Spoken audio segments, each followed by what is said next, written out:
नाग पास सो बांध्यो सोई राम। नाग पास बंध्यो सोई राम। नाग पास बंध्यो सोई राम। ये बात गरुड़ जी ने भगवान शिव से पूछा। एक बार यह बात भगवान शिव से गरुड़ जी ने पूछा। एक बार भगवान राम को नागपाश ने आके लपेट लिया, उन पर हमला कर दिया। तो नारद जी ने शंकर जी से कहा, आपके आराध्य विष्णु की अवतार राम को तो नागे देवता उन पर हमला कर दिए हैं, उनको अपने लपेटे में ले लिए हैं। शंकर जी हंस गए। कल क्या कहा कि आपके आराध्य विष्णु के अवतार राम को नाग ने अपने लपेटे में ले लिया है, उन पर हमला कर दिया है। कहा कि विष्णु का अवतार बोल रहा है। विष्णु का सेवक कौन है? मालिक पर आफत आएगा तो नौकर ही काम करेगा। मालिक पर आफत आएगा, सेवक ही काम करता है। ताकि उनके सेवक को कहो। नारद जी गरुड़ को कहे जाकर के, गरुड़ जी जैसे ही आकाश में आए, नाग देवता अपना बहुत तेजी से भाग गए। तो गरुड़ जी को यह मन में प्रश्न हो गया, हम तो 25 किलो के पक्षी हैं, हमारा कोई हस्ती नहीं है। लेकिन ये जो विष्णु के अवतार हैं, ये सकल गुणधाम हैं, अगर ये रहते तो इनके डर से सांप नहीं भागता, हमारे डर से सांप भाग जाता, हमारा क्या हैसियत है। यह बात गरुड़ जी के मन में रह गया। तो हम किससे पूछें? जो सर्वज्ञ हो वो से पूछा जाता है। उसकी गरुड़ जी के पेट में यह बात रह गया।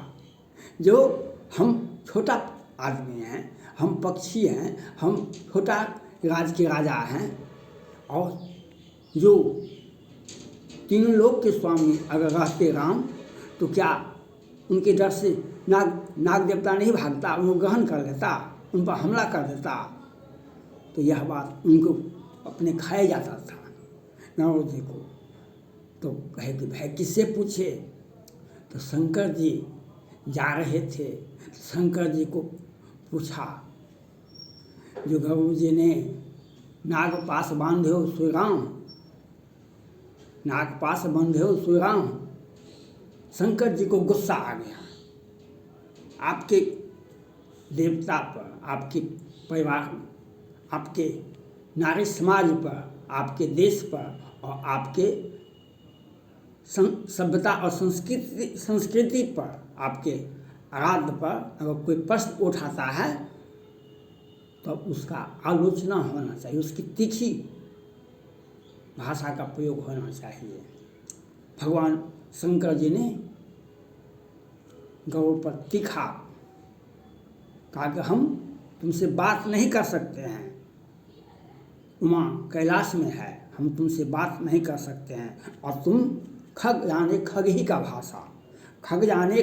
भाषा, तुम पक्षी है, तुमको हम नहीं समझा सकते हैं। जब काकभूषुंडी के आश्रम में काकभूषुंडी जी सत्संग करते हैं, विज्ञानी हैं, उनके साथ ज्ञान बांटना, सत्संग करना, उसके यहाँ अध्ययन करना, तब तुम्हारी अज्ञानता मिटेगी। काकभूषुंडी खग जाने खग ही की भाषा, जो जिस प्रकार का व्यक्ति होता उसको उसी भाषा में उसे समझाना पढ़ना पड़ता है। यह बात शंकर जी ने गरुड़ जी से कहा। आज राहुल जी को सुप्रीम कोर्ट से राहत मिला। यह छोटी सी बात थी, बहुत छोटा सा बात था, लेकिन तिल का तार न्यायालय का समय बर्बाद। और मोदी जी को लगा मेहुल चौक से नीरव मोदी विजय माल्या को हम बचाते हैं, इस पर कोई कटाक्ष करता है तो हम तो उसको क्या नहीं करेंगे।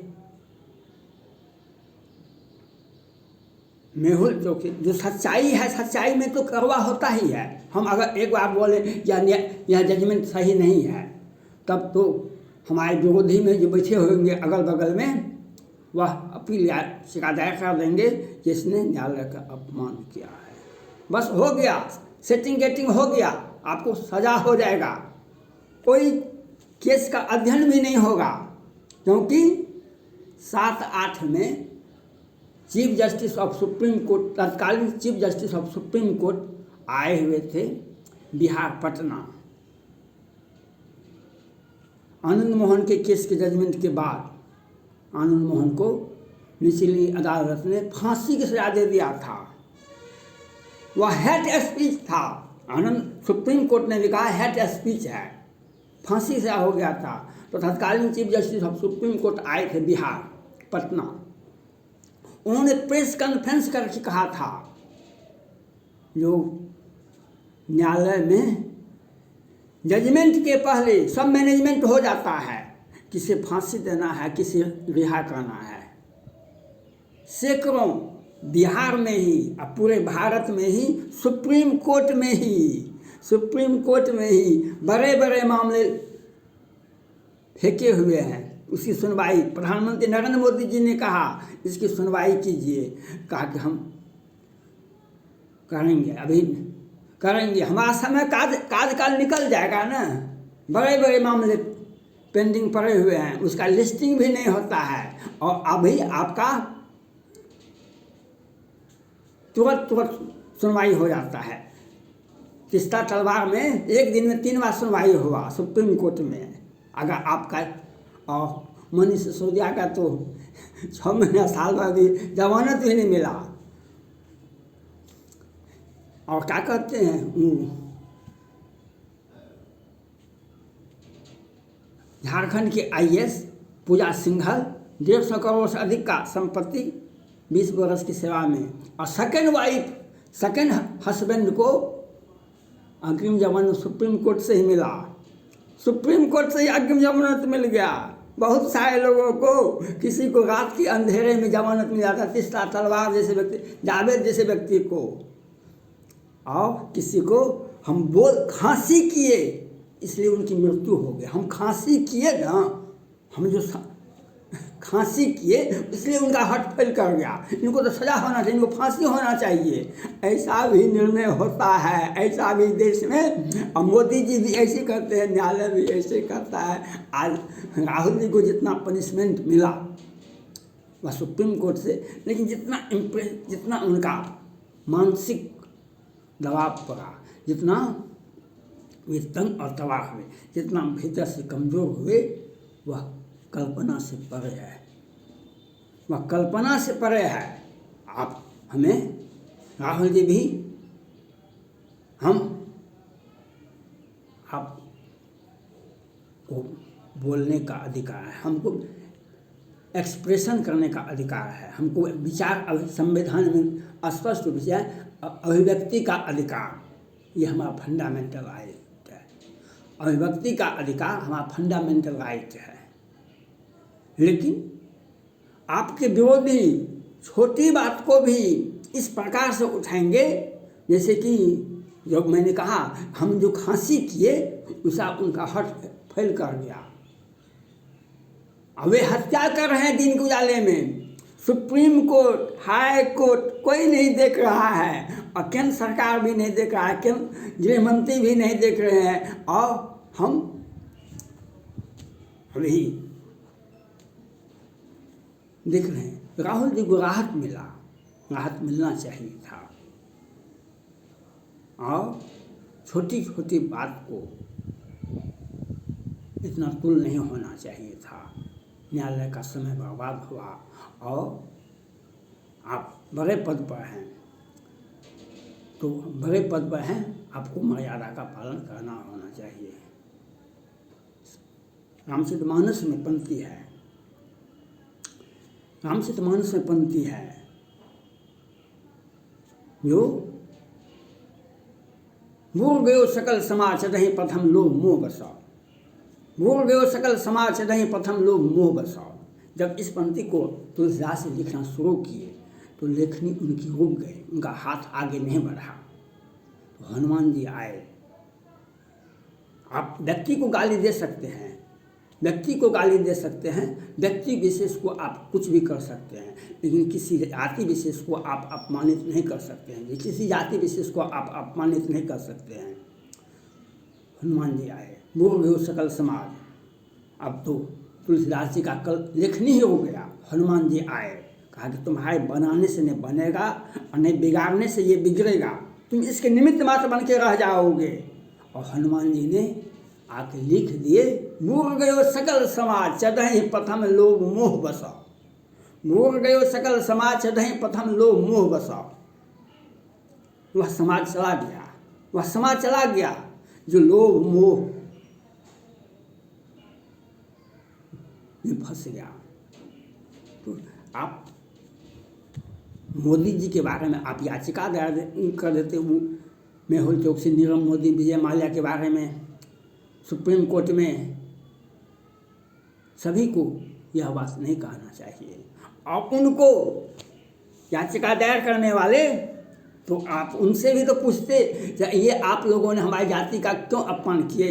मेहुल चोकसी, नीरव मोदी, विजय माल्या ने, ये सारे लोगों ने देश का हजारों हजार करोड़ को लेकर के भाग गया, वह भी तो आपकी जाति का अपमान किया।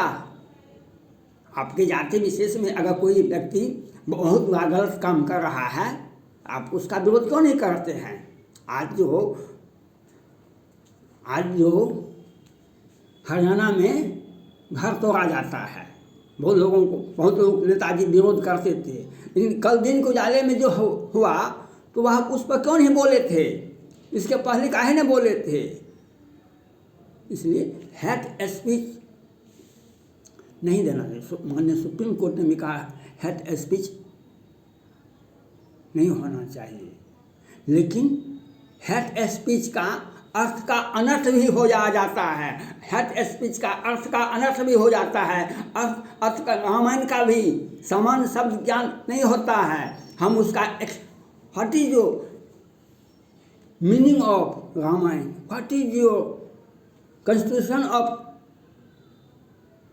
ये व्याख्या संविधान की भी व्याख्या स्पष्ट है और रामायण की भी व्याख्या स्पष्ट है। आपके ऊपर डिपेंड करता है, आप अर्थ का अनर्थ लगा रहे हैं, आप अर्थ का अनर्थ लगा रहे हैं, आप लोगों को, समाज को कानून से वंचित करें। आप न्यायालय का जो फंडामेंटल राइट है, आप न्यायालय अपराधी को तत्काल राहत दे देते हैं, लेकिन पीड़ित व्यक्ति को मर जाता है पूरा खानदान, उसे न्याय नहीं देते हैं, यहाँ देखा जाता है सुशांत राजपूत केस में। तो आप प्रवचन तो हम भी देते हैं, प्रवचन तो बहुत सारे लोग देते हैं, लेकिन प्रवचन आपके आचरण में होना चाहिए। थैंक्स।